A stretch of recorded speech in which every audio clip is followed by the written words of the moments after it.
কংগ্রেসের ফ্রিজড অ্যাকাউন্ট থেকে গায়েব করা হচ্ছে টাকা। মোদী সরকারের বিরুদ্ধে প্রতিহিংসার অভিযোগ কংগ্রেসের।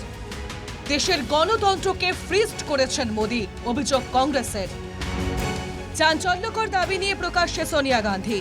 কংগ্রেসকে আর্থিকভাবে পঙ্গু করার চক্রান্ত করা হচ্ছে।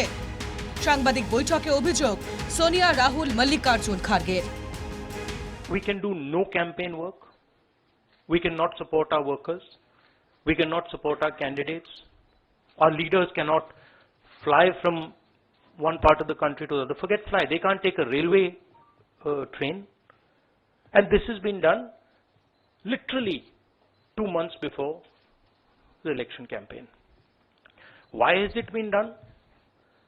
One notice comes from the 90s. Another notice comes from 6-7 years ago.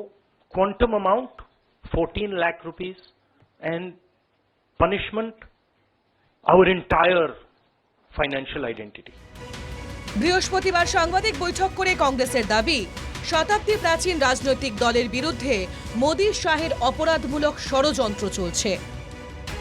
You have frozen the bank account of the largest, of one of the biggest political parties, largest opposition in the country. And already our ability to fight the election has been damaged. We've already lost a month. As Makanji said, we are unable to get slots for advertising. We are unable to put ads in newspapers. And so what sort of a democracy is this? This is a criminal action on the Congress party. And it's a criminal action done by the Prime Minister and the Home Minister. It's very clear. This type of activity does not happen without them in today's India.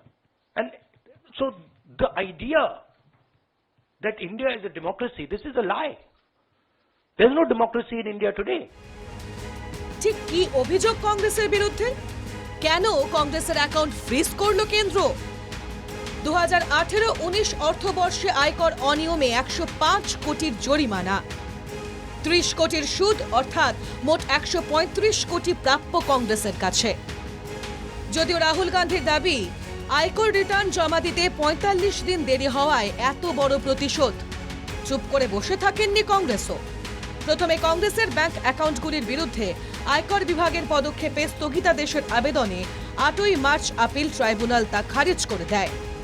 এরপর বিচার বিভাগীয় হস্তক্ষেপ চেয়ে কংগ্রেস আর্জি জানায় দিল্লি হাইকোর্টে। কিন্তু বিচারপতি যশবন্ত বর্মার বেঞ্চ সেই আবেদন প্রত্যাখ্যান করে দেয়। তবে এখানেই শেষ নয়, এবার কেন্দ্রের বিরুদ্ধে বিস্ফোরক অভিযোগ আনল কংগ্রেস। 2023 সালের মার্চের শেষে কংগ্রেসের ব্যাংক অ্যাকাউন্টে ছিল 162 কোটি টাকা। বিজেপির অ্যাকাউন্টে ছিল 5425 কোটি টাকা। কিন্তু বিজেপির থেকে কোনো আয়কর কাটা হয়নি। রাহুল, সোনিয়া গান্ধীদের সাংবাদিক বৈঠকের পরই এক্স হ্যান্ডেলে পোস্টে জেপি নাড্ডার পাল্টা অভিযোগ, হেরে যাওয়ার মধ্যে মিথ্যে গল্প ফাঁদছে কংগ্রেস। প্রাচীন পার্টির যদি এত দুরবস্থা হয়, একটা ব্যাংক অ্যাকাউন্ট ফ্রিজ করলে দল উঠে যাওয়ার উপক্রম হয়ে নির্বাচনে লড়তে না পারে, তাহলে নির্বাচন লড়াই ভালো। এ দলের এরকম অবস্থা হলো কেন? উনি তো আছেন বেলে।